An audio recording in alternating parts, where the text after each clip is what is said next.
we're here to talk about The Running Man. The Running Man. The Running Man. The Running Man. Which is not starring, although I don't even want to say anything. We won't get into the spoilers just yet, but starring the love of my life, Glen Powell, and the show stealer, by the way, right? I feel like we all Coleman Domingo. Oh yeah. Oh yeah. I loved him in the 4 seasons seasons on Netflix. He's like the best guy in a star-studded cast for like a kind of shitty streaming show. And then when I found out he was like the game show host for The Running Man, I was like, I bet he's gonna be my favorite part. And only second to Glenn was he my favorite part. But yeah, Glenn was still your favorite. Interesting. I mean, Coleman is like more of a bit part, right? Whereas right. But I love bits, so here I am. Yeah, that's true. Loving for Coleman. Well, it certainly wasn't Thanos. Josh Brolin walking in and collecting a check. I liked his energy at the beginning. He was okay. He just was like in 2 rooms the whole time. Yeah, we'll get into it. His veneers kind of distracted. Yeah, they really stole the show. Makeup, I think, too, which I thought was amusing. But yeah, I guess to kick off, I'll start with my thoughts. As someone that loves Edgar Wright and loves Glen Powell, I was excited for this movie. I was really hopeful for it, and I had a lot of fun with it, but I didn't love it. I only kind of ever got to a kind of range for me. There were moments that I thought were cool, and again, like I felt... overall, I guess I was kind of bummed about how generic the movie felt, given that Edgar Wright was directing. I thought there would be a bit more style, and this felt more like you could have told me any generic kind of director did this, and I would have believed you. I think the script, particularly at the beginning, like when this started, I was like, oh no. Like I was really worried about that, and I'm like, please God, do not be like this Shea, for the rest of it. Did his daughter get his sock back? Please. Yeah, you keep it for now, okay? It was a little bumpy out of the gate, and then like as it kind of went, like I said, I had fun with it. The cast really elevates, I think, the material as well. And I don't mean the material and the subject matter so much. It's just like, again, what they're given on the script as characterization is not great or simplistic or whatever. And so then it just kind of felt like it could have been much worse for sure. And I think like to get this from, to me, the risk was this would have been a very mid movie. There is enough here that I liked. Overall, and I think it's definitely worth your time to see. But yeah, that's my high-level, spoiler-free feelings about The Running Man. The Running Man. I felt pretty much the same as you did. My thoughts can kind of be summed up as an Edgar Wright movie, this is not that great, but as like a generic like action movie, it's like above average, I would say. There's like a really good movie buried within like a pretty rough first act and like a disappointing third act, but yeah, that second act I had so much fun with. That's kind of my overarching view. I definitely kind of agree with both of you guys there. I was pretty hyped for this. I'm like Shea and have a shrine in my bedroom to Glen Powell, so obviously I was going to see this no matter what. But it's tough. I think the way I put it was it's a little too much of a good thing. Like all the action in this movie is pretty good. Like it's all very solid and enjoyable, but the pacing does feel to be the worst part because after, the 14th sequence of him getting away by the skin of his teeth, and then bloating it a little bit.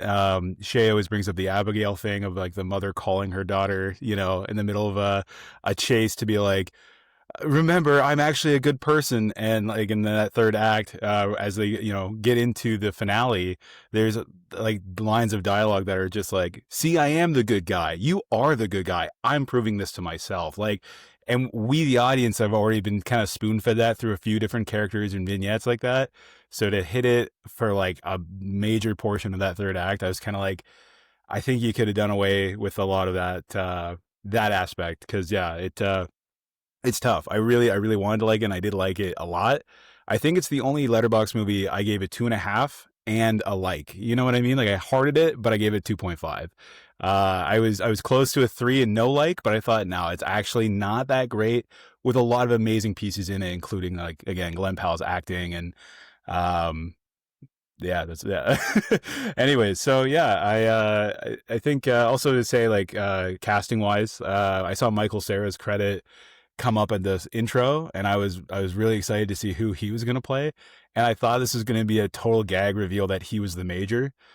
Spoiler, it's not. He's just a regular character to also tell Glen Powell that he is the good guy and the system is corrupt for the third time, fourth time maybe by that point in the movie. So yeah, casting in this movie is probably one of the biggest strengths. Like, I was clowning on Josh Brolin, but yeah, it didn't not a bad actor in this movie, I don't think. And yeah, if I don't know if anyone disagrees or wants to hop in on spoiler territory, I think that's our summary. Yeah, of, no, let's the get one into it. Letterboxd score that kind of defies our own scale of like, I gave it a 2.5, but I liked it. I'm like, But I liked you're it. breaking the system. Yeah, No, on the Heartometer, I would have definitely given it a like, but it's tough because on Letterboxd, it draws a line. That's where it I- changes. I kind Yeah. of agree with you. I also I gave it a heart too, but it was like borderline, because I was mostly the thing that tipped it over was I had a fun time during the movie. Yeah. Like, I had a fun experience. Yeah, even though I have a lot of like criticisms of the movie, and ultimately it's not something I'll think about in a few weeks' time, but No. Well, other than when you are reminded of the Running Man.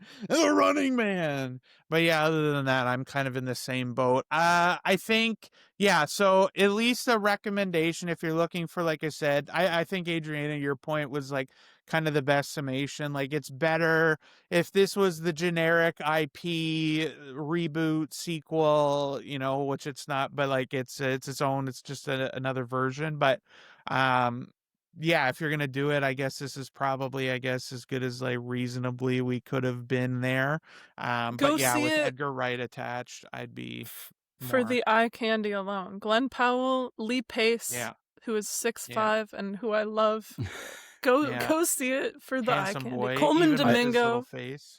Okay, so spoiler talk. Let me start by saying this, because I know the audiences were expecting it, but they were not expecting to see how absolutely shredded Glen Powell was. Like, I was most excited to see his physique, and as soon as he gets to that shower scene, Oh my I god! was Okay, so hot and turned on. I gotta say, I need to the tell Men's you Health guys. article did no justice to that boy's shoulder muscles. I tell you what. You guys are gonna love this. So the Glen Towel scene, where he Glen Powell comes out of the towel. shower and he's got the towel loosely wrapped around his hips, Oh, and yeah. then he turns around and you see his like chiseled body, his abs. A guy 2 seats down from me, as soon as he turned, just a very audible it fucking killed me. I Yeah, that was me. lost it. I was like, just like, you know? And I was like, there was a girl that was Scrumptious. with her dad, I think, that was just 2 seats down from me, that one. I think it was a light woo or an O, but it was definitely like a feminine woo, like, and I was like, I looked over and I was kind of like, that's right, girl, we're here for this. Yeah, no, I don't know.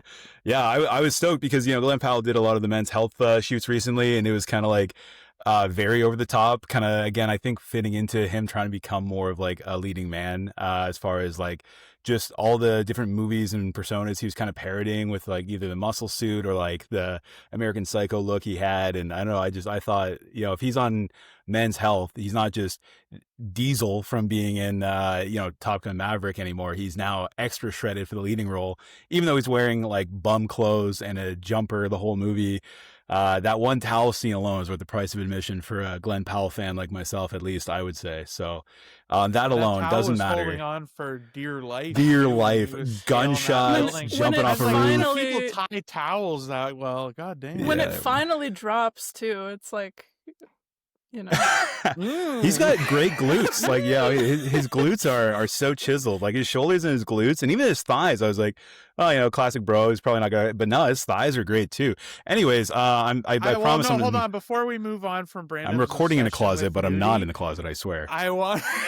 Well, I just wanted to say, related to that, like, it's really nice to see, like, if you only watched the Die My Love episode in isolation, you might come away thinking that Brandon could be, a sexist pig, but he oogles about the nudity of male actors as well, and that's an important thing. So I he just can't. loves nudity on screen. He Yes, doesn't care who I can't from. stress A enough true how many connoisseur. times a connoisseur of the human body, but I can't Our stress how many senior times. nudity correspondent.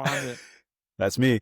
I often will make clips of me talking about nudity, and they always get like YouTube hates any sexuality. And we're only speaking about this because we're at the 10-minute mark, which is fine. But typically, if it's in a clip where it's mentioned 5 seconds in, if I say Anna De Armas was great, but she could have been a little sexier, instantly. So our channel would be a lot more sex positive if the algorithm let me. And I will do my best because I don't think it cares when I comment on a men's physique, for the record. Well, Back we're to the gonna sexism. find out with this. We're going to find out. Tune in and find out more. Or no, what do they say in the movie? They say, tune in to find out, I like that reoccurring line. Freebie. Yeah, but so, okay, well, let's rewind because I know you guys were both chomping at the bit. I was just super hot and I had to get into it. Yeah, so I want to talk about the opening because I was like, oh, like it opens on the scene with him talking to his boss, and I was like, I like that. I thought it was fine. It was serviceable action movie schlock. I thought it was terribly written. Like, I was like, okay, whatever, we're moving past The daughter's it, only here to prevent me from slamming your head into the table, not for a sympathy bag. I was like, oh, okay. Glad I'm not the only one. Even the scene following when he's at home watching the TV, and then when his wife gets back, I was like, oh, this is... If the whole movie is like this, I don't know. I don't know if I can do this. They thought the clever bit of like, she's like, why did you bring the kid? And he's like, oh, like, I just thought it would help get me leverage. She's like, no, you brought the kid so you wouldn't beat his face in. I was like, oh, Jesus Christ. I do like the callback to it when he wants to slam Josh Brolin's head, and they do that little, imaginatory reaction, and then it cuts back to him not slamming his face in. Like, I do believe he would slam people's faces in, and they do preface, he's the angriest man to ever live. And in that note, I would say this is a far better working man movie than The Working Man, because it's about a working man. Even when he does all the trials and tribulations, it's hard cut, and they show his file of him defying death in the least OSHA approved workplaces imaginable. And as a union guy, I was like, hell yeah, I was really buying it. I know the opening seemed corny, but between like the opening having the most futuristic, cool dystopia sci-fi stuff, and then the very like, again, union bro workplace stuff, I was kind of like, all right, this is going to be great. If I was down for The Working Man and I wanted that to be good, this movie gave me that. And then I only lost faith in it as it kind of kept the same momentum throughout, I guess, as far as like story really not picking up in the ways I wanted it to or delivering where I hoped it would. So not to derail us. I really hated how the movie told us he's the angriest man without particularly showing us that at the beginning. Like, even you mentioned the face slam, but like, we're not like far in by any stretch, but like, I would have like do that kind of scene at the beginning, like do more showing and less telling. Yeah. And like, cause I don't know, again, if it's like Glen Powell of it. Like, I couldn't, when he just says like, no, I brought her so I wouldn't smash the face. I was like, I didn't buy it out of the gate. And the movie's just telling me. And so I just was like, that was really those two kind of scenes that actually were the only real bump. Once we left that and he was like walking, and then it just was a bit more like to the place, it was uphill from there. But those first two kind of back to back, I was like, oh. Even the like tryout montage was like a little rough, and the introduction of like Katie O'Brien and the other guy who dies right away, it was like, for me, the movie didn't really take off until like the game actually started, and that's when it was like I was fully on board. But with the amount of like flashback and telling instead of showing, I almost wonder if the solution to my runtime issue was if they started with him in the game and they just, between the video calls and the scenes where he talks about being a good guy and trying to get back to his family, if we never really saw the family or saw those, the opening was basically like 5 minutes getting into that where, he's expressing and expositing some of his financial stresses, because ultimately you don't really care that much about the family. And yeah, I don't know. I definitely, again, I agree with your gripes. I liked the corniness of it at the start, but I do totally agree. And I think the runtime of this, I thought it was 3 hours when I left. Probably because the pre-shows go 25 minutes beyond the actual start time of the movie. When you go to a 7 o'clock show and it starts at 7:28 and you're still watching a Ford commercial, you're like, oh my God. And then when you get out at 9:45 at a 7 o'clock movie, it feels like you've been, well, because you have been there for 3 hours. But yeah, the runtime, I believe this movie is, I think 30 minutes longer than the original, but it felt like an hour longer. And I'm not that clever. I think Jeremy Johns said that. He's like, this feels like an hour longer than the original, but it's only 30 minutes longer. And I totally agree. Watching the first one as Yeah. homework for this, I appreciate how people used to be able to adapt stuff poorly with more liberty, less respect to the writer, just because it's like, fuck it, let's put Arnold in here. He's Arnold. We don't need to show that he's the toughest guy. He looks like it. Respect to Glen Powell, of course, but I do think I can appreciate some of that 80s cheese. It does flow a little smoother. The over the top corniness goes a little bit easier. I think, the introduction to having those like video segments was kind of like a neat pressure cooker for him having to, not just camp out in a bunker. He had to have access to mailing. But by the end of it, it doesn't really matter. And I'm glad they didn't show us like 19 journal entries. But yeah, I got to say, I think I like the original a little more. Even though I'm a Glen Powell fan, I do feel like the runtime was brutal, and they could have, if they're going to be so expository, they definitely could have, like, I don't know, just kept that vibe, but sped through more of the movie to get to the meat and potatoes. Like when the run starts, it was a lot of fun. And there's a lot of audible cheers when like some big set pieces were happening, and especially the towel scene again. Like the most audible the crowd was yeah, when he's hanging from the Y of the building, the big Y sign at the top, grappling down it. Yeah, but yeah, I totally agree though, as far as that feeling clunky at the start and taking a little too much. Yeah, well, I think when you said about cheese too, like the problem is that I don't think those initial scenes are supposed to feel cheesy. That's maybe Yeah. like it's cheesy dialogue delivered Yeah. in a way that makes me feel like more sincere. And it did feel, that's what I think causes a disconnect, because it was like more serious in tone, Mm. like at least as it was related to the themes, there was like obvious bits of like comedy and stuff in there, but like, yeah, it just felt like they wanted me to like sincerely be like, I brought my kids, so I'm not gonna bust her head in. And I was like, like Yeah. but the movie I don't think wanted me to laugh in that Well, moment. then his wife says it too. She says, "I know you brought the Which made kids so you don't bust his head." And I was my that, eyes roll out of my head. the first time around, I was like, okay, this is the 80s machismo. But when the wife says it, I was like, oh, like explain it to me again. I don't know.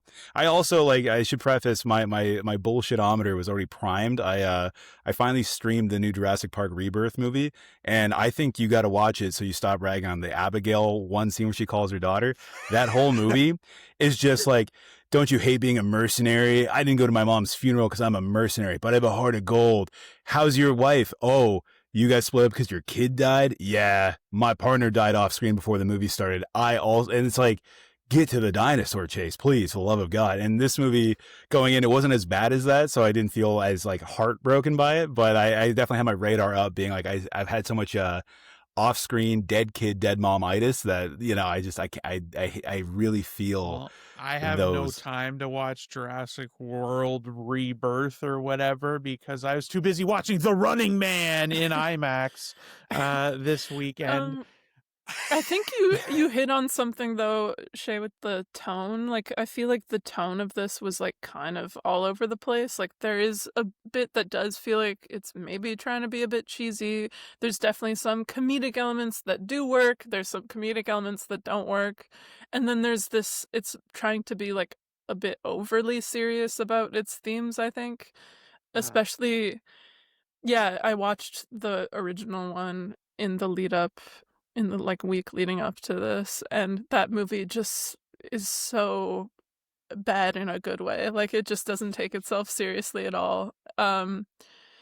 And so especially I found in the third act when you start getting the rich girl involved and they're like, Yeah. oh my She thinks God. he's scum, and she's not a bad person because she believes the news. Yeah. And Jesse then Plemons overnight, says, she's I don't like get my trying news to from the like, news.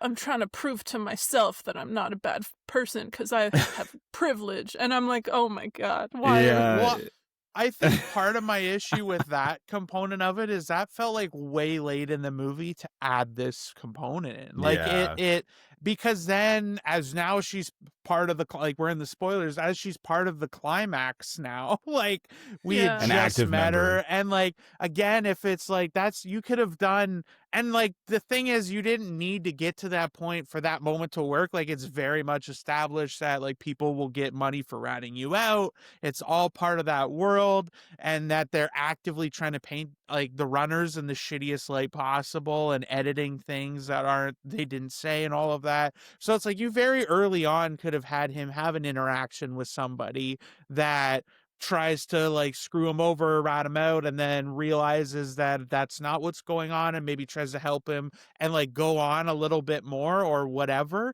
But like I just felt like a very late tack on that didn't really feel like it made a lot of like you didn't need like even narratively that to continue that way. It just felt really it felt convoluted by the end too with it. Yeah. Like, well, she's in because we need her purse and there's a fake bomb and like it just kind of like and now they're not going to do it because the show I'm getting them good ratings. So it just like it built a lot of like a house of cards up that it just felt you specifically wildly needed unnecessary. that for the scene after Michael Cera exposits that he's the spark to light the fuse, because you forget that like 10 minutes of that 30-minute sequence leading up to the finale where she's still in the movie is her and him driving through small towns where people have posters and chanting his name again, also the most Caucasian, Stephen King middle of the road guy name to be an icon of a revolution. But like a good chunk of that is spaced out with like people rallying to be like, you're the man, and I don't know, I just that also, like, especially with the way it ends, again, it's probably faithful to the original adaptation, but like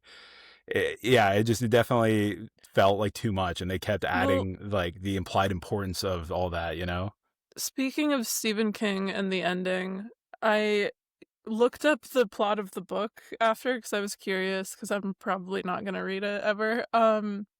And they changed the like very end, which I thought was kind of interesting. Like in the book, he straight up just like flies the plane into the network building, but I guess in a post 9/11 world that's not really it's 25 years ago, who cares? Fly that jet plane right into the building. All 6 toilets should have gone through that CEO office. Strongly against caring about 9/11. Yeah, hey, it's but against I don't know. But I don't know, I feel like even the ending and the way they changed it felt like sort of convoluted in a way. Like there's this fake out, but it's like you kind of know it's gonna be a fake out. Like it's not a big twist or anything. Like of course he's not gonna just get shot out of the sky after they set up this whole revolutionary plot line. How did you feel with the ending when we go back to this universe's version of the YouTuber? It was like Daniel Ezra was the character in the movie. It was the guy that wears the mask and has like the green screen.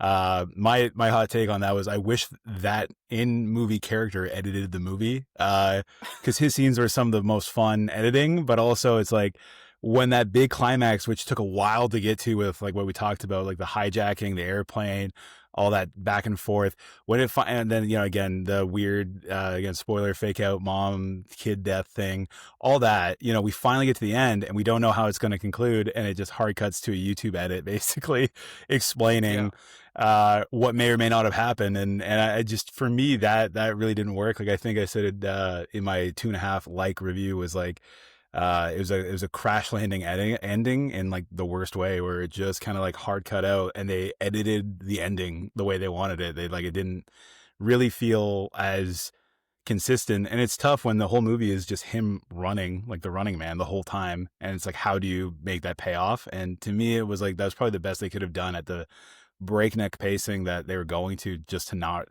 show us. And then they told us, you know, like what'd you feel about the ending? I personally didn't find it like super satisfying. I just don't think they could have pulled it off.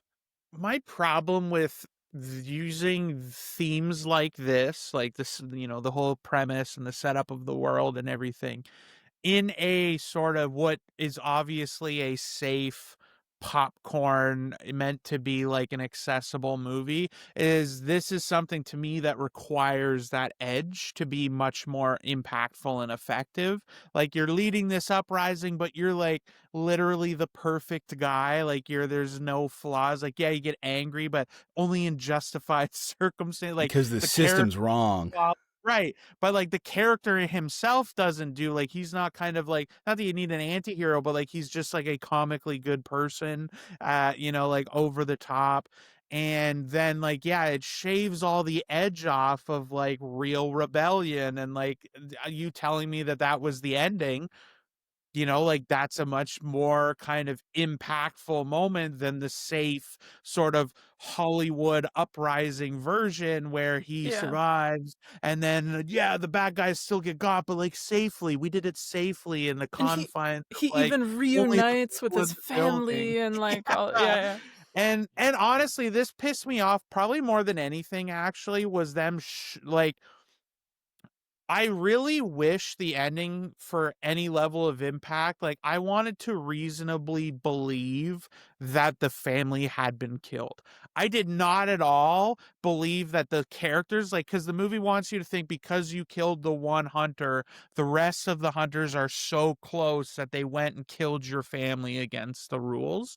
And then, which they don't tell us at all until the very end, right? So, like, you don't believe the hunter relationship. We've seen nothing that explains that they're overwhelmingly close, or that this has ever happened before, like that a hunter has never been killed. Like, I just kind of assume that would happen. He also spared that one hunter. Like, he went out of his way to prove a point that he's not going to kill that guy. So you would think and that guy didn't come back. They edit the footage or whatever. Yeah. But like, anyway, so like that doesn't come believable. And then when they show the footage to him, I get why they censor it for the freebie, but they censor the video of his wife and kid getting killed. So at 0 point did I believe that actually happened. And the worst part about it that takes so much out of the is sales. that we know they have the ability to like deep fake doctor footage, so they could have shown it. They could have showed it, and it still would have been in question, right?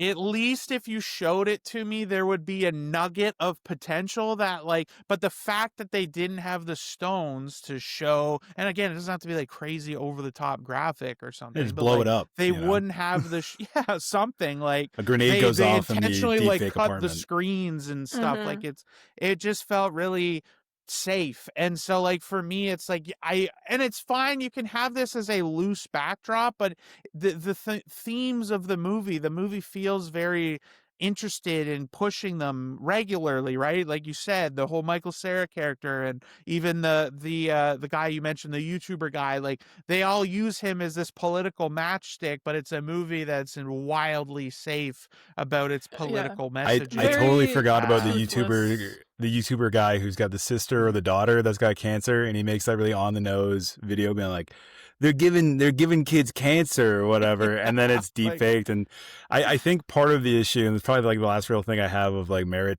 critique on this, is like when we talked about Frankenstein feeling stale and not really finding your way in with that, it was because it's somewhat boring to adapt a 200-year-old novel or whatever, and that's already had many adaptations. This theme in the last 20 years, this message of not trusting the media, a Battle Royale-esque Hunger Games uprising with a character that, doesn't have to make really hard choices, like Katniss Everdeen never has to kill somebody in the Hunger Games like a friend, it's always just conveniently they're taken out. And in this, Hunger Games-esque way, Glen Powell is trying his best, but he's basically just kind of thrust into these positions where people are like, we're going to help you and tell you why you're important. And then by the time you get to it, you're like, dude, I know not to trust the government. Like Jesse Plemons in Begonia says, I don't get my news from the news. That's like 30% of people in the real world, and I would say that's probably like 50% of people I deal with on a day-to-day basis. So this trope for me, this tinfoil hat, rebellion is and like yeah, and not trusting the government and the big corps and all that. Like, to me, this is probably one of the most hired themes, and it's unfortunate because The Running Man was prolific in that. The original movie had that RoboCop style satire of like the TV's always, marketing you, and the police state's brutal and all that. Like, it's just tired material for me personally, and I think a lot of people feel that. This movie tried to spice it up, but ultimately they committed to the themes super hard. And minus like the Americanos or whatever, the Kardashian stand-ins, I got really tired of the TV bits that didn't have our main announcer character, because I definitely, and also like the lines of like, oh, do you sell a lot of these old 1980s TVs? He's like, I can't keep them in stock because these TVs don't watch you back. You're not being surveilled by them, and I'm like, it's smartphones. I get it. I just, so that's probably like the only real critique I have left is I think it's just tired material, even though this is like the only adaptation or rebooting of this material, since the original in the book. But just everything else has kind of been inspired by this. It's like redoing Blade Runner now with AI being a part of it, or Tron with AI being a part of it. It's like these hot button clickbait issues are just tired. And it's kind of funny because Arnold even said that he's glad they redid this. Of all his movies, this is the one he wanted to be another crack taken at it. And he, like, I guess he shook Edgar Wright's hand, and Glen Powell, he's like, this was really good. You did great. So I seeing that before going in, I was like, oh, this must be great if even Arnie's endorsing it. But truthfully, I think he's just looking for like a little bit of limelight in his old age. I don't know if that's as like ringing an endorsement as you think it is. But like just Stephen like King would have been bigger. To both of your points, I think like it felt very weird. Like, weirdly, I feel like The Hunger Games had more teeth than this, and that came out like what, 10 years ago now, something. I don't know. But I think in trying to be so faithful to the book, it just kind of, they forgot to like make it relevant to the things that we're actually dealing with now. Like, I think there's so much potential to like really update this and modernize it and make it like actually good satire. But I think it kind of fell flat on that front. And we were talking about the ending. I think even just like, if you're gonna have the family be alive, at least make his survival more ambiguous. Like, why show that he made it out? Why not let that be a little, like, there was just no ambiguity in any of the choices they made at the end, that it left things feeling very like underwhelming, like you guys kind of said. Also, if the corporation's that crooked, why not instead of pretend to kill his family, just say like, instead of breaking those rules, just be like, I'm not going to pay your family all the money you've incurred unless you take, the Sixth Hunter TV spinoff. I feel like they could have had a different lie if they're already going to bend the rules. And they also could have, like, this felt a little bit like that Black Mirror episode where the guy who has all that political outcry and threatens to kill himself, they're like, oh, people love your ratings, by the way, where you now get a spinoff part of the corporation complaining about the corporation. It felt very samey. And again, that's the source material and the themes just being too done in the last 20 years. Well, but the movie also like is repetitive in the themes that it hits on, like the whole like, and not even like the specific examples they use, even more so. Like, his kid is sick, so he's motivated to do this. Then he happens across another family whose kid is also sick. Yeah. Like, that's the same thing, and even to the point, like, The I was scarf just costs thinking a of the human life. repetitiveness, but not even that. Like, At it the was end. also.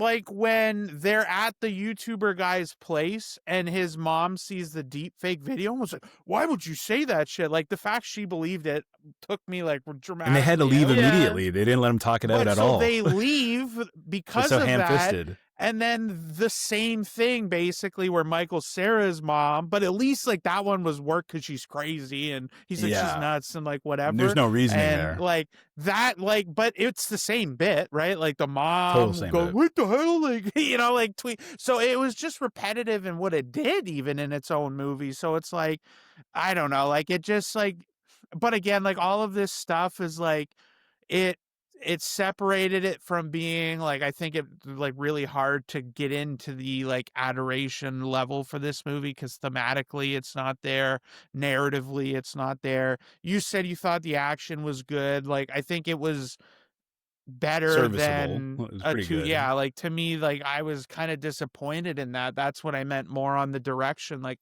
I would have expected just something a little more compelling and interesting in that regard. But like again, better than typical. That's why it's not a mid for me, but barely.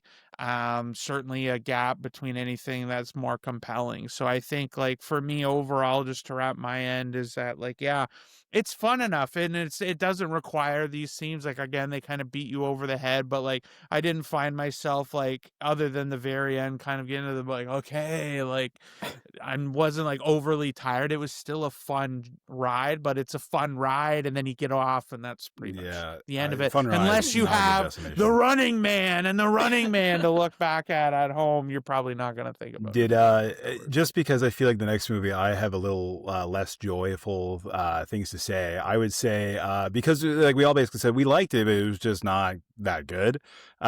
Did you guys have a favorite part of the Running Man 2025? I think Anything Coleman Domingo did, and then anything else was less interesting. when he walks off at the I end, I love that. Like he's like, "Bitch, you didn't read the contract," and then they just let him walk away. It's like, again, this is so shady. They should have just shot him, but they knew his aura was so pure they weren't going to shoot him. But I liked whenever Glen Powell went like full kind of angry crackhead, like crazy energy. yeah, Like that was good. Um yeah, he yeah, carries the Coleman movie hands Domingo. down. Yeah, I think I said in my review that like I think 80% of my enjoyment was just Glen Powell. Like Yeah, just cuz he was having a good time, so I was having a good time. yeah, Um yeah. I strongly agree with that. but yeah, I I mean, other it than the shirtless scene, I'm pretty much in the same boat. yeah. Shay, you mentioned the like editing and stuff. It just doesn't really feel like an Edgar Wright movie. Like we've said it, but No. yeah, it's like, and I'm someone who didn't really like Last Night in Soho either, so I'm just like wondering what's happened to him in the last while. Like Well, because I where did think he it's go? technically his last three, if I remember correctly, have been his weakest three movies without question. If I'm remembering the order, it'd be The World's End or At World's End or whatever one. I mix the two of Oh, them up okay. all Whoa, the time. whoa, whoa! I I will think not that's the hear any weakest of World's those End slander. trilogies. That's the weakest Be- of the before trilogy. before a fight breaks out here, and while we're talking about directors that have had 3 bad movies in a row and on a downhill slump, let's talk about Osgood Perkins' latest film, Keeper. Well, you've already teased how you feel about it, so you go ahead. All Yeah, right. you just kick us off. All right. So to start off, I would just like to take a moment of silence for Oz's film career as it's hopefully dead. I know I know you guys are expecting me to go in on one specific movie as reference, but I hold that with more reverence now, seeing the bottom of the abyss. I stared into the abyss and it stared back, and it was this abysmal 90 some odd minute movie called Keeper. I went in to go see this after work. I saw it at Landmark Cinemas. Nice to see it at a different pace, different place. I thought that'll pull me out of my Osgood Perkins slump. But yeah, I got to say, of the 3 movies he's put out in the last 18 months, this movie was such a chore for me. Like it felt long, it felt boring. The scale of the movie is so tiny. Like it's all in a cabin in the woods with a couple with a weird relationship and creepy things happen. And I love a generic horror plot. But man, did this ever just feel like the bottom barrel Shudder original streaming thing. And I think that there's a lot of Shudder original streaming things that are better than this. Like I did not find a way in. I felt how Shea felt about Dime I Love when they say, when Shea said, it felt like he was an alien watching humans interact. There's some lines of dialogue in this that I felt were like complete college level writing alien behavior. And maybe it was the relationship dynamic in general, her being like feeling or thinking she was his mistress or whatever. And I know I won't get into, spoilers yet, but like, even when they do kind of explain why some of the things are the way they are, I still felt like the man acting in this, the main man, just was such an zero screen presence, zero delivery, zero believability. Like it really felt like this guy got pulled out of like a background casting lot, and you're like, you're a lead for this now, by the way. The female lead in this was great. I didn't even look up her name. I did not care about this movie. Tatiana but yeah, Maslany. Tatiana Maslany was okay. The guy from Brooklyn Nine-Nine shows up, and he's the most unlikable guy, and it felt like too unlikable. Like you don't make a character so unlikable unless he's going to be like 1,000 Ways to Die, killed off because he's a bad guy. Like everything in this just felt so nonsensical and unrelated, and all the creepy stuff I think was creepy, but just the way it got worked in, I didn't find very rewarding. I think some of the designs of the creepy things that they do and some of the shots or elements, like it was a very interestingly shot movie, but it didn't really service anything because again, the story and like everything they're setting up just didn't feel worthy of that. So like, I know I'm coming off the like top rope here, like just slamming this, but I really didn't like it to the point where I know this is inevitable, but like I looked at my monkey review and I thought, well, I think the thing with the monkey was I wanted to like it and I enjoyed so many parts of it that I got frustrated when I didn't get what I want. And then with this movie, I never found a moment where I was like, this is like anything. This felt like such a nothing movie to me, and I was shocked because I genuinely liked Longlegs despite its shortcomings, and then I genuinely liked parts of the monkey, but there was not a thing that I could grab onto and be like, well, that was pretty good. I don't care if they were shooting on 90 Dutch angles out of focus in the background or upside down cameras. I just was like, what is this? What is this story? Why do I care? The conclusion felt sloppy and lazy and nonsensical. And yeah, that's my TED Talk. So somebody else take the hot mic here because I could go off. I just before you go, Shea, I'm just gonna issue a couple of corrections here because you mentioned the guy from Brooklyn Nine-Nine, and you're thinking of Joe Lo Truglio, and that's not the guy that's in not this him? movie. That's brutal. And then one more correction. Shea, actually, it was satire when I said that. I knew it wasn't. I just said he looked like him. That was actually satire. I'm actually really smart about it. He does kind of look like him, but a lot. It's a fair mistake. But yeah, the other correction, you said World's End was the third last Edgar Wright movie, but Baby Driver actually came out after the World's End. Oh, that's right. Yeah. So that's right. I just had to. Thanks for our accurate fact checker. That was Shea's fuck up, but it retcons my intro where I said director on a downhill slump for 3 bad movies. So sorry, Edgar Wright. Baby Driver was pretty good. I was trying to tee you up for a great transition. That's dude, you did. I was biting my tongue. I was like, yes. Well, depending on who you ask, he hasn't had 3 bad movies. So, we'll see. We're not asking them. No, I'm kidding. We'll see. Let's see what you guys thought, though. Keeper, I was most excited for this because you like Longlegs more than I did. I liked the pieces. I did not like the whole. I liked the monkey a lot. I loved it. In fact, I had a lot of fun. You hated it. So then this to me was really... I was super interested to see how this was going to go for us because, this was with our wild swings and the history of the pod. Now the monkey is a catalyst episode where we really came out of the gate hot in our second ever episode. So for the viewers who didn't watch the talkies, it was just the fact that I thought it was mediocre and my best pal thought it was a masterpiece and I lost my mind, but it's not a bad movie. I just have a hang up. And this movie's made me appreciate it. Movies. Anyway, we're not going to relitigate the monkey. The one thing that you said that I find most baffling is that you didn't find anything to like about this, where I feel like the thing that I liked the most about this was the visual, like the shots of this created for like the whole duration for me. I felt uneasy. Like I wasn't like scared, like freaked out on the edge of my seat. But to me, it was a fascinating execution because it was almost the opposite of Longlegs, where they intentionally leave so much open and dead space in the frame that sometimes they do, quietly fill with like a monster or something like that. Where this one was so like kind of oppressive, where a shot would come up and it was like a close up where you could see down the way there, but then it would fry, like it was like a kind of thing. So it was like I just kept getting Yeah, this anxious, is and I was great. like, This is a I great was film. waiting like towards the frame. Like I felt like it created this atmosphere where basically the entire time I was feeling anxious. And so that is like pure craft. Like that is just like you're just using the tools of the trade to make you feel a certain way. And overall, like for me, like I don't really, any of the gripes I've read, I don't necessarily disagree. And most of what you outlined is like specific concerns I don't disagree with either.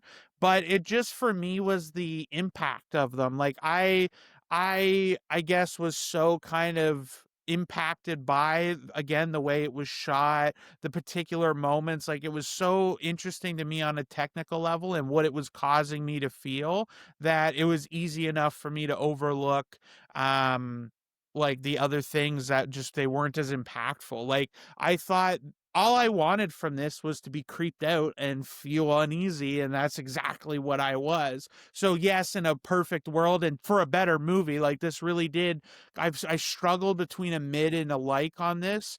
Ultimately went to like because I couldn't deny that like I just felt very like off the whole time. But for me, it was like you said, 90 minutes. It was quick. I thought the execution, like particularly there's a scene at the end, which I'll mention just because I guess it was in the trailer, which would have pissed me off if I saw that trailer. Because when that scene happened, I fucking did one of these and was like, oh shit. Like it just creeped me out and was like super unsettling. But it's a specific moment, so I'll save that for the spoiler end. But yeah, like I agree, like again, narratively, I thought it was kind of weak. The hook, like I guess like a lot of people I saw were hung up on the mystery of it, like what is going on, and like specifically as it relates to certain characters that are aware of what's going on. Again, trying to be vague right now, but I guess I was never as enthralled in the mystery part of it. Like it didn't really feel like that to me. Like I just knew it would kind of unfold and unpack. So I didn't spend my time trying to be like, what the hell is going, like I was just kind of like, I knew at a certain point who was involved, who wasn't, You weren't thinking about the and all of mystery that. because it was so uninteresting, is what I'm hearing. The uneasy feeling sounds like boredom Well, to I me. don't No, I'm think the kidding. I'm movie kidding. really presented it as a big, like, unpack this dramatic, like, it's obviously something, but like from the, like, again, I'll stop there because we'll dig into that on the spoiler Yeah, side because there was an early moment where I immediately was like,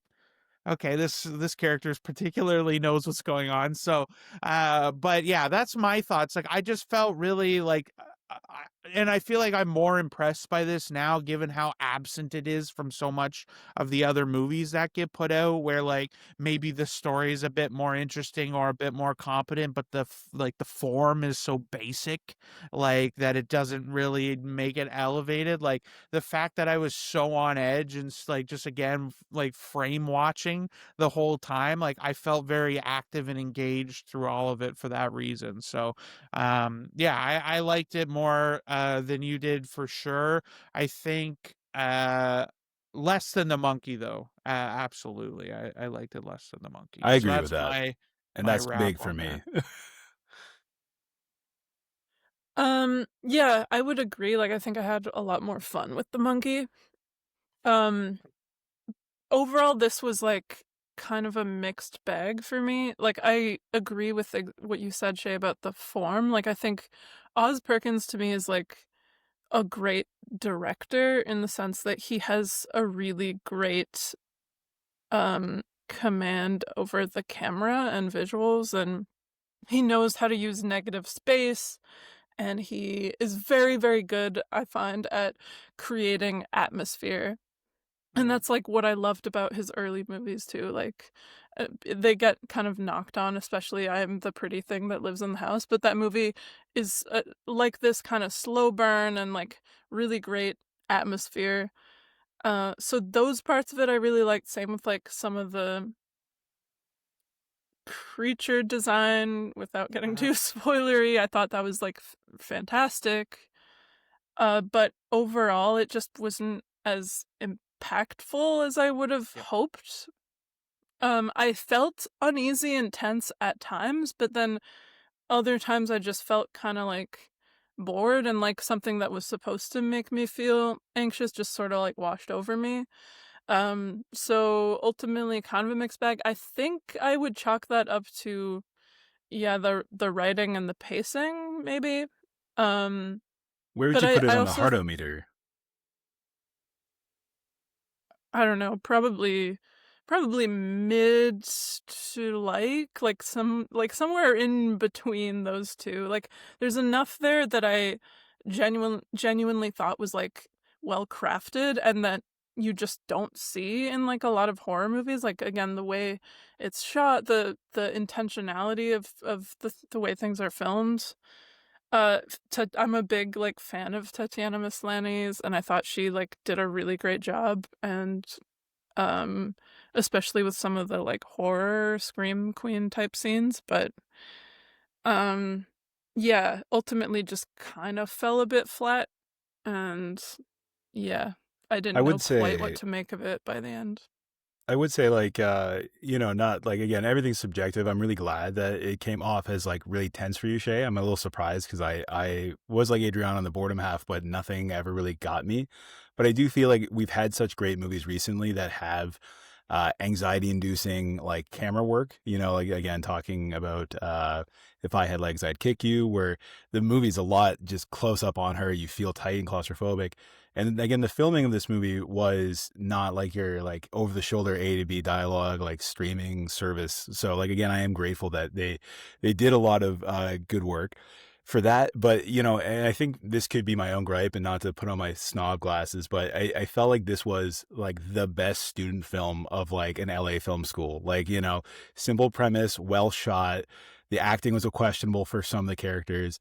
And that's kind of where I dismiss a little bit of that like positivity, because I felt like it's like I've seen people shoot stuff phenomenally. And again, I think Longlegs is my favorite example of his cinematography, Oz Perkins being more in control of it, and this being the opposite. And, again, just shooting it very tight is also sometimes like a budget constraint where you don't have the location, the sets, the big stuff to fill the frame with. So I think in my head, because, and again, it wasn't like I was going in looking to hate it. I think, like knowing I was so negative on The Monkey, when I saw the trailers for this and you were seeing quotes of like the scariest movie of the year, which was the Longlegs treatment, just overhyping it to death. When I got in there, and I was hoping this was for me because I found the humor not working for me in The Monkey, this one being a straight-laced, simple premise horror movie with a guy that I've trusted doing that through like Longlegs and, all that. I was kind of like, oh, this will be, back to basics, and I'll feel like the palpable tension. But yeah, I guess, just for me, I wasn't as impressed when we've seen a lot of really good movies lately. And my last note on that is I'd say, when you texted me, you just got out of Now You See Me 3. You're like, I just saw the worst movie of all time. And I think I replied, pardon my French, don't fucking tell me that, dude. I just got out of The Keeper. I was so bored, But I think, there's a juxtaposition, especially when you do quadruple features, and I'm doing at least a double the last couple of weeks. There is this layer of like what comes before is indicative of what comes after, success wise.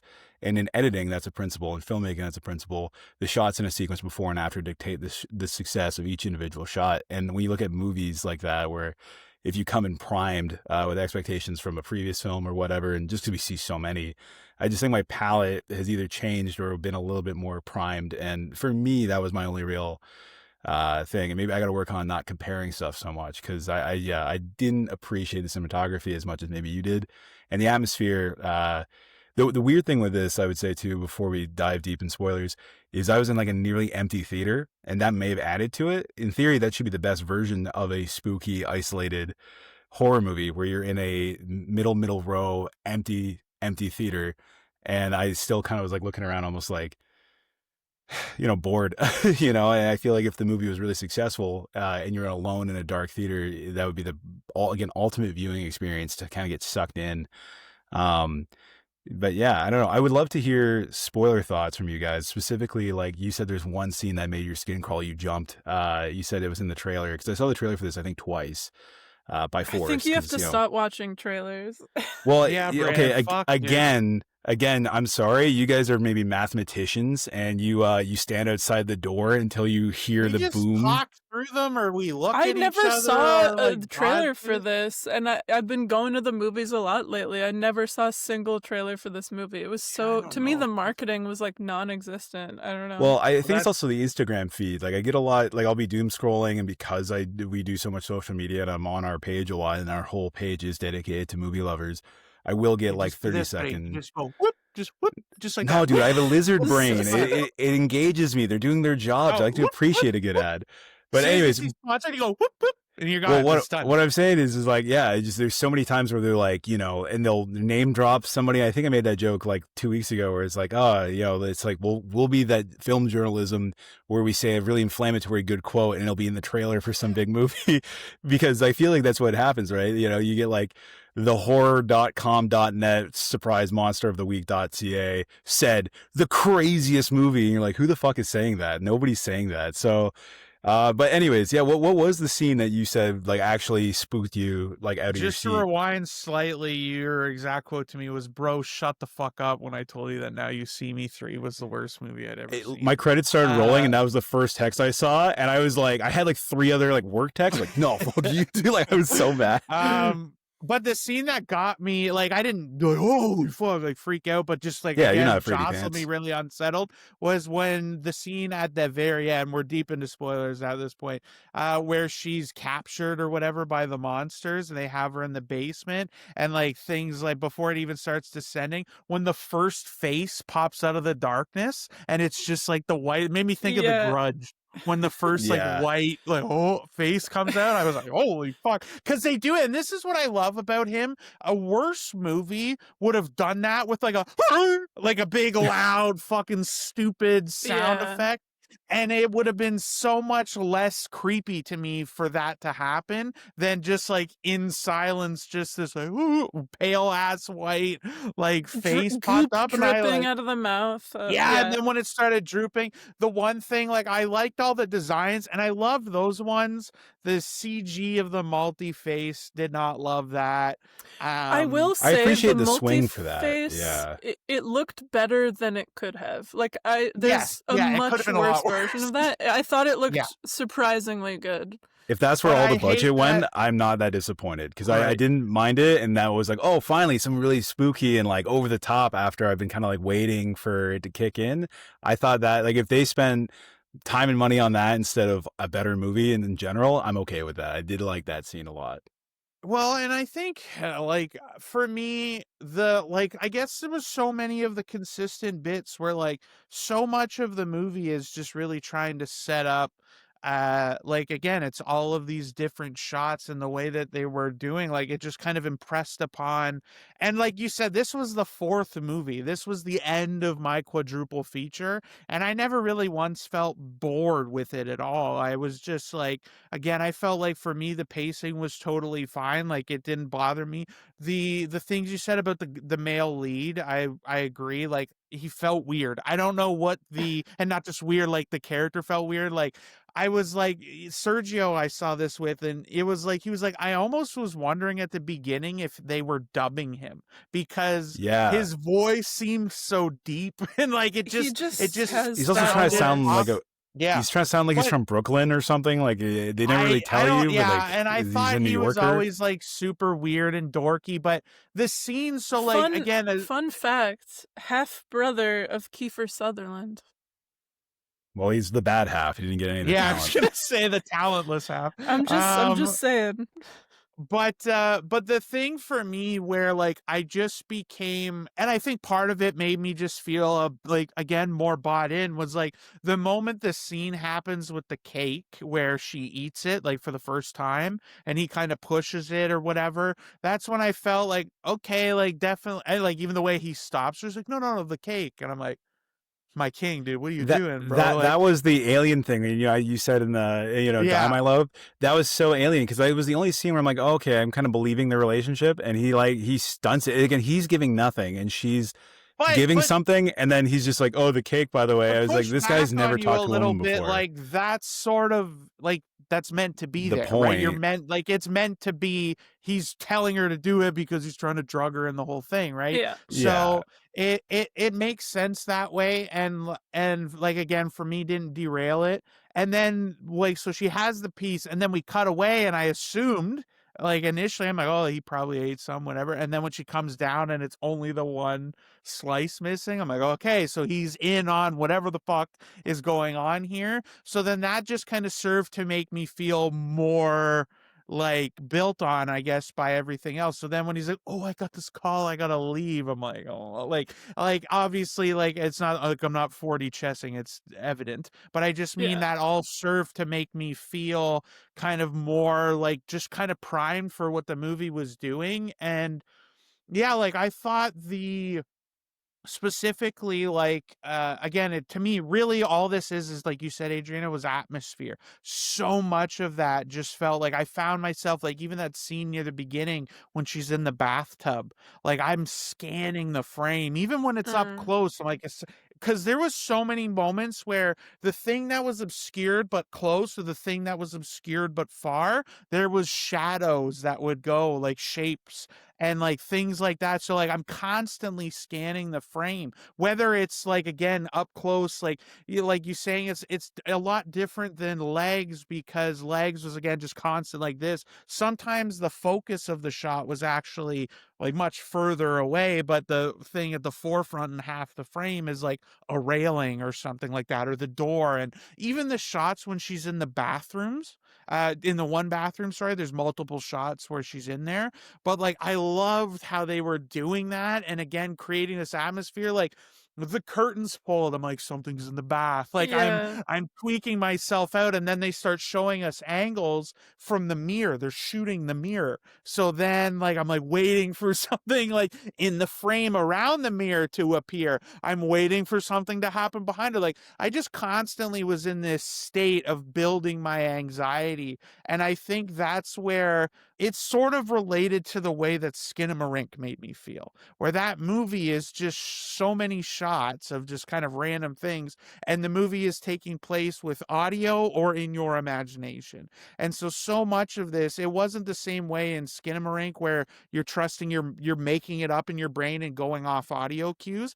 This is the kind of movie similar to Longlegs where you're constantly just like looking. I'm constantly like, and it creates this feeling of anxiety where I'm just every frame it's the one filmmaker I feel like where I constantly do this now is that I don't ever really focus on what's in focus. I'm constantly looking everywhere else. And it was a habit that like in Longlegs, when I first watched it, when I first noticed the spirit thing behind her in a shot, I want to say about midway, I missed a couple of them. But then when I noticed it, I fucking did nothing but scan frames every time looking for it. And so ultimately, to just kind of wrap up and give you guys something here to kind of go off of, I feel like if this is like you said, the third movie in 18 months that he's released. This movie had half the budget, roughly, of Longlegs and the Monkey. Like, I don't know if it was that I didn't have, like, I was just really curious to see how I came down on this one, because even when I didn't like Longlegs as much, I loved pretty much everything about it except how it came together. That was really the part that I struggled with. So him as a filmmaker, I think without question, I evidently really like. I just maybe would rather him. I don't know. I don't remember who's written all these scripts. I think it's all been him, or at least him with This one co-writers is or whatever. someone else Is completely. it okay? Yeah. I would rather see him like if he got like a really good script and they were giving him like I think this guy without question is a great filmmaker. But I agree full force. Like I didn't care about the ending. Even the themes were not very impactful. This was a pure form experience for me. And on that level alone, it worked. But if you want that story, if you're looking for themes, which like to say, give you credit, like the movie has themes, it's just they're kind of underbaked and they're not really like they don't make a compelling What would you say the themes of this kind of movie focus are? of it. I think they went over my Oh, head if there's I'm a being lot of like honest. relationship stuff, obviously, like that's obviously the main thing, and it's like kind of like this usury beast and like abuse, and I thought like contrasting their, I almost said they're brothers, but they're cousins, I guess. Yeah. Like the two cousins approach to how they're doing this. Like I actually was way more thinking back on the movie after, I was way more fascinated to flush out those two approaches and like psychologically like it like this like so the cousin, right, just brings like prostitutes or whoever, random girls back to this cottage, where for our main guy character, who again not fleshed out at all, but like God, like he has boxes of their belongings, like he clearly was impacted. And like I loved the line, again, he was not a phenomenal actor, but like the bit where he's like, I love you, and I think the worst part is that I actually like you. And I couldn't stop but think, like, I really dug that, especially at the end when you fully understand like what he's doing. And he's like, ah, this sucks. But like that, there was psychology there that I agree full hearted would have been much more interesting to kind of flush that out and experience that more and see like over the years, even like how did these two guys get to this approach, and like all of that, like the things the movie like sets up were more interesting than anything I think it particularly handled. And I thought from a plot perspective, having her play the mother from 250 years ago or whatever it Oddly was, convenient. yeah, like I again like She finds the yeah, necklace in the water. She's the Very chosen student film. one. She's the Yeah. one who can't. She's not affected by roofies. You know, she can survive the cake. You were supposed to join the wives in the basement, not control them. You know, like The Star Wars spirits reference. wanted her to stay. They're like, "Fuck, men, we want you to be our mother." Real quick, because again, I think I was so bored, and this is my fault as the reviewer here. But can you guys tell me what happened to his brother? Did the spirits kill the Oh, they brother? killed him. Yeah, But yeah. what's the cousin. reasoning there? Cousin. The Yeah, cousin. yeah. What do they call him? A good like Briar Witch boy, Godrich boy. What's they say like? Oh, be a good Westbridge. Westbridge. Yeah, Be a good Westbridge boy. The Westbridge boy. So the cousin Made dies, me kind of think like of fucking The Holdovers, by the way. I Yeah, every time yeah. be a good Westbridge boy. It's not the same thing, but anyway, sorry, But derailed. sorry, no, the cousin again. I like the social horror elements that are barely there. You know, like when he comes and she's alone, and you know she's like obviously in the right to be like, oh, come back in later. He's like, let me to my family's house. Like you know, he drops the veil. I liked some scenes. Like you know, I think to be fair, talking this out is making me realize it's not a 1-star movie. It's maybe a 1.5 for me. But there are some scenes that I did really enjoy. Like when I'm just gonna call him the bad actor, the main guy is forcing her to stay, not letting her leave, and he's talking about how like you know these things with all this power. But have no free will to leave or do their own thing, kind of thing. Like I do think that was a good sentence or ambiguous explanation as to why they're alive for hundreds of years. Like, and you know, my gripe was if you thought they were good actors, it was be like, nah, dude. When they say they're 200 years old, I don't think people talk that stupidly 200 years ago. His line specifically, with the exception of maybe that little monologue there. But I did want to ask because the brother being killed off. I know he got killed off, but like I don't. Sorry, cousin. When he exits the film, it's kind of abrupt. Like he comes in, and she even says, "Like, can you go look through the house? I feel like there's people here, and I don't know what's real, what's not." But the brother leaving or dying, the way that they kind of explain it is like they're the cousin. Sorry, the cousin. The cousin. Okay, so based on the lore given in the movie, what happened to him? Because he clearly fed the prostitute to the spirits. Were the spirits turning on them in general to the point where they would kill the cousin? He was trying to kill the girl, right? Like he grabbed the big butcher's axe or the butcher knife and was like creeping around to go get her. And they only grabbed him and killed him because there's a scene, I think, if I remember correctly, where I can't remember if it's head or it's just shadow, but it's in darkness either way. And they pull him up and you can see that his head has been cut off and he's being he like exits frame up. Only when he's trying to kill her that then they're like, no, fuck you, dude, and they kill him.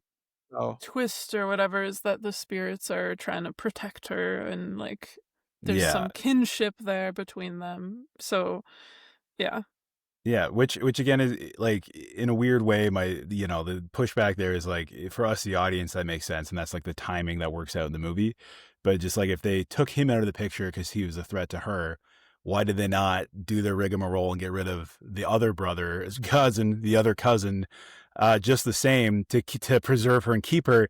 They do all the scary horror movie stuff to chase. Again, I like that part, but I guess in the movie's logic, it does feel a bit spotty when it's such a small scale to take out the only other antagonistic force, like the cousin, in that way. Again, good scenes, but it just, it wasn't super clear to me, I guess, as far as like why not just pivot faster, other than to give the audience a better experience. And I will agree, like I do think is right after that scene, she's in the room and the bent neck lady starts coming out in the background. I was like, It was oh, it's so good. happening. Stuff's happening. I was so excited. Like there were moments I was really like getting hyped and getting the experience, but I just, as a whole, I wasn't finding it like either relatable or like logical for the rules. Cause again, the rules weren't really clear, and that's fine. But like, again, the brother being killed, the cousin being killed. And it's like, why not kill the other cousin?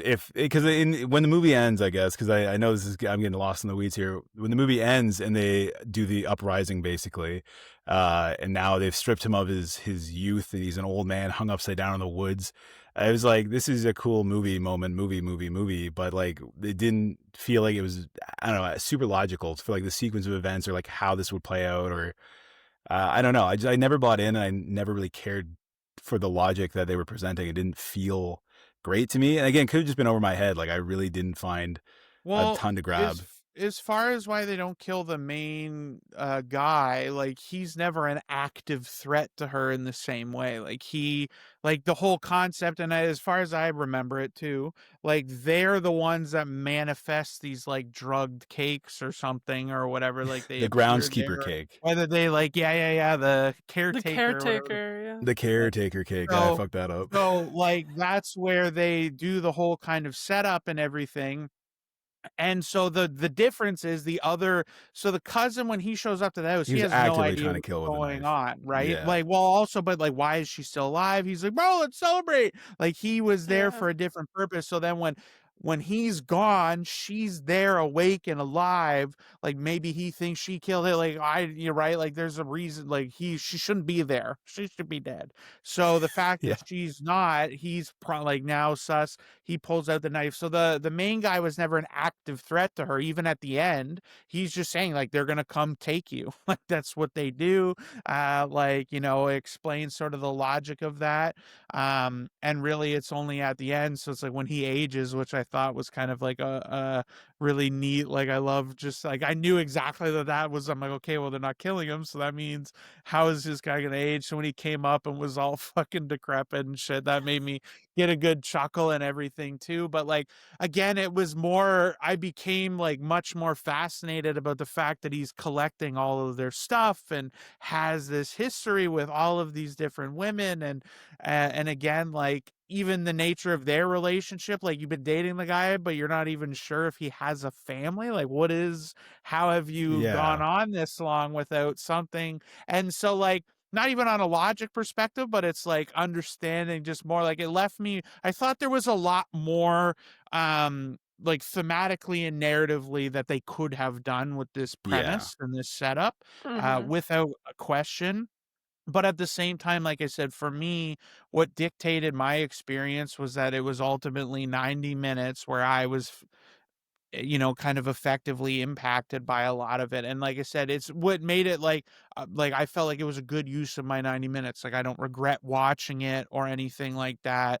And I think there's much like worse stuff out there that lacks both the form and all of like the same gripes, but just even worse form and just basic slop.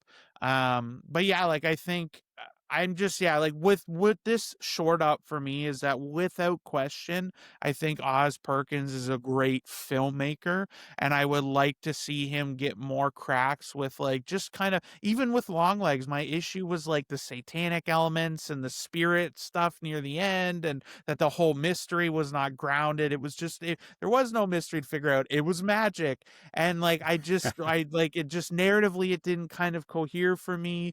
And Monkey, honestly, I find is much more simple in its setup and premise. And like that was the one that I find most cohesive that way and most kind of serviceable.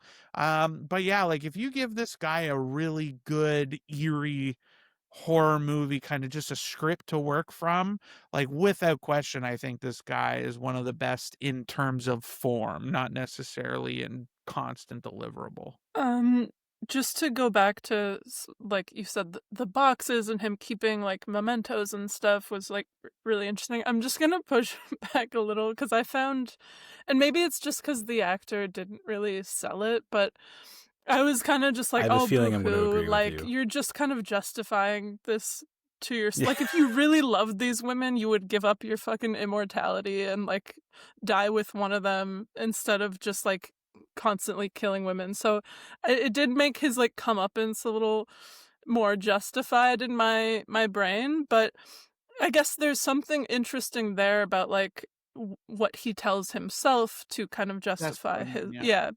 But 'Cause it's then You do really what wonder. you're doing, on yeah, You, that just you do on wonder the if he could have had a real wife and then just brought his side hose up there, like the initial. Like Yeah. he he could have was done that. married. He Maybe, should have done Yeah. that if he actually loved her. And if he Maybe was a better some of- actor, we would have believed he cared about her. So I maybe do. some of Yeah. those nameless women that we get a montage of were sidos, you know. I don't know. We True. don't really True. know. So He could have been married 3 or 4 times in this day and age. You never know. yeah. But But I sorry, did but feel not to cut the you off. very, very ending, like I thought the aging him up was kind of like cool. It looked pretty good. But then just the very final, like they dip his head in goo was like a bit anticlimactic. Yeah, what's the deal? Are And they then it just preserving kind of him? ends. You know, why not just kill him? Why not just break his neck, shoot him with a gun? Well, Yeah. because the only thing we see them pull the one head out Which of the goo, I right? think we're Assumedly, that's the supposed original to- mother. Yeah, assume it's the original Yeah. mother. That's what I interpreted. So they're keeping his head as. alive for the same treatment later. Like I was also fuzzy on the ending logic. Like it's a They're cool ghost scene. monsters thing in a 90-minute movie. Brandon, fucking chill out, dude. Chill out, I dude. hope you bring this same logical analysis when you go see Now You See Me 3, bro. Oh, brother. Holy Jesus. I actively pushed back. I'm a big popcorn movie guy, but I actively was like, I don't know if it's worth seeing a 4 movie this week if that's the movie. To kind of sum up, I think I agree with what you said about Oz being a really good filmmaker. I think he's a great director. He just needs a better script. And He's kind of like Chris yeah. Stuckman. You know, All right, I'm interrupting before you start going on a rant. I will say with that I think I was talking to Sergio about this in the same conversation about Yorgos Lanthimos, where it's like, slow down, let's like really work on one project, make a really great movie. Like I haven't seen Kinds of Kindness yet, but like Begonia, poor thing, like I'm like, filmmaker, I'm always gonna go see what you make, I will always watch it, but like we don't need like this frequency of output. Like I would rather you take a little bit more time, develop something you're really into, like fully flush it out a little bit more, so that like I don't just going like, yeah, you're obviously talented filmmaker, but I wish I really liked your movie. Like that's where I'm at. And it's like, so just take that time to really develop it. Like 3 movies in 18 months is crazy. That's crazy. And like in the modern output at this level, and again, like this movie's budget was 6 million, Longlegs and Monkey were 10-11 million. Like, okay, like, you know, just take some time to like develop something you are interested in and you like, work with people that you like whatever it is, but don't, like, I don't need the output. I would rather 1 a year even that I really like versus 3 where I'm like, liked a lot about this and like that, but you know, like, Yeah, a just movie every relax, 6 man. We months don't is need crazy. this. Yeah, we don't Yeah. need that level of output. Take He's it. not the Agreed. MCU, and you know you can't pump it out like that. That's a very valid point. I The would MCU can't pump it out like that either. for the Yeah, most part. fair enough. Yeah, I mean I also wouldn't compare him to Yorgos Lanthimos, but I do see what you're saying, and yeah, I saw Kinds of Kindness, and I was like, oh, I can tell that they shot this like in between big movies. This was definitely like, you know, I think like Begonia being the 3rd movie of his in like 18 months or whatever comparatively, I was like, oh, that's really good. But yeah, Kinds of Kindness, it was like, cool art movie. I don't know if I needed to see that.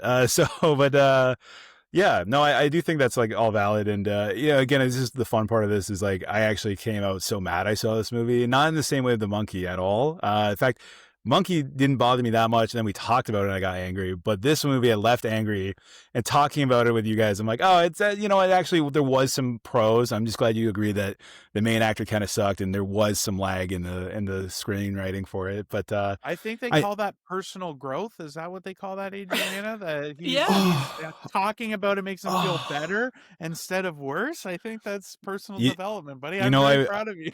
Thank you. You've You come a know, long way. to say this is our first week in a while without any divorced dad energy. So yeah, thanks for. I'm really growing outside my comfort zone. But yeah, I guess on that kind of finality to this, I would say like a funny thing that maybe this impacted my viewing experience, but we always kind of like talk about you know, the ongoings of a theater. And I was kind of bored of this, obviously, but you know, when you're in a theater and it's dark and the only real light that you should see is maybe those like footstep lights kind of lining the aisles. I was far more creeped out than this real life experience than anything in the movie. As I'm watching the movie, and I thought I was completely alone. Once in a while, I would hear like a foot hitting the ground behind me, and I would look, and it would just be a row of dark seats. Like the kid must have been wearing like an all black hoodie and black everything. Like I could not see the guy. But I guess his friends were trying to like prank him or like link up mid movie. And these kids, I'm watching the movie, I'm bored to tears, and I look down, and I look at like the theater aisle lights, and as I'm diverting my attention from the screen, I see two kids on all hands and knees crawling at high speed down the aisle to get in front of the screen behind the row of chairs. And I thought I was hallucinating. I was like, Jesus Christ. And then sure enough, they end up just kind of like sneaking up to their buddy and being like, hey, yo, Jamie, you want to link at the food court after this? And like, I like kind of like lean forward and look back like an old man. And then they clocked me because it was such a dark, empty theater. Like they probably didn't know I was there the same way I didn't know that guy was there. And they saw me and they're like, oh, and they turned their tails around. They got out of there. But the scariest part of Keeper was the kids on all hands and knees on all fours crawling like a horror movie possessed child. And it was such a brief flash because they were being covert about it, and only I could see them for where I was sitting, illuminated by the amber glow of the step lights for the theater seats. I was like, I genuinely thought I was hallucinating, and that put me far more on edge. I think that's why like that effective real world scare in my comfort zone, the movie theater, got me way more spooked than the rest of the atmosphere in the movie. So yeah, if you're going to his 40x Keeper experience. Yeah, so if you're trying to sneak up on your boy in the theater, be mindful of other theater guests. So that's all I can say about that, because that undercut the movie outside the theater. Yeah, keep your shenanigans out of Keeper.